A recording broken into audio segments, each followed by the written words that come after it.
Isinisisi ng mga magsisibuyas ang kanilang pagkalugi sa patuloy na pag-angkat ng mga sibuyas mula sa ibang mga bansa.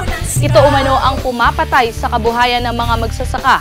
Sigaw ng mga magsisibuyas, itigil ang importasyon at tangkilikin ang lokal na produksyon ng sibuyas. Naglabas ng sama ng loob at mga hinaing ang ilang magsisibuyas sa bayan ng Bungabo, Nueva Ecija dahil sa pagkalugi ng kanilang hanap buhay. Bunsod umano ng patuloy na importasyon ng mga agricultural products sa bansa. Halos tumulo ang luha ni Mang Boy at Aling Conchita habang pinagmamasdan ang kanilang inaning sibuyas dahil sa pagbagsak ng presyo nito sa merkado. Hindi na makapaglagay ang magkasaka sa kasamni dahil kontrolado ng mga negosyante. Malaki sa smuggle, malaki. Dapat talaga ang smuggle, huwag na pahintulutan ang ating pamahalaan na pumasok dito sa atin.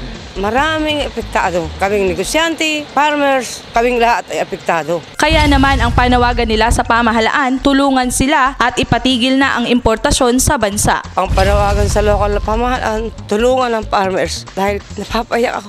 Kawawa. Kawawa ang manananim, kawawa kaming mga bihera, kawawa lahat. Sa kasalukuyan, ayon kina Aling Conchita, ang farm gate price ng lokal na sibuyas ay umaabot na lamang sa 8 hanggang 13 pesos kada kilo mula sa dati nitong presyo noong nakaraang taon na 25 hanggang 30 pesos. Samantala, iginiit rin ni Anak Pawis Representative at Pangulo ng Alyansang Magsasaka Rafael Paeng Mariano na marapat lamang natugunan na ng gobyerno ang problema ng mga magsasaka sa usapin ng importasyon ng mga produktong pang-agrikultura, kabilang na ang sibuyas na labis na nagpapahirap sa mga ito. 80% ganyan ng domestic consumption natin, pinupunaan ng imported. Kalakhan imported, then andyan pa yung smuggle. Dagdag pa ni Mariano na dapat na umanong ibalik ang mga batas na nagpoprotekta sa mga magsasaka tulad ng RA number 7607 o Magna Carta for Small Farmers na siyang nagbabawal sa importasyon ng mga agricultural products sa bansa upang sa gayon ay manumbalik ang sigla ng kabuhayan ng mga maliliit na manggagawang bukid. Mapuprotektahan mo lang kung mababalik yung mga tinanggal na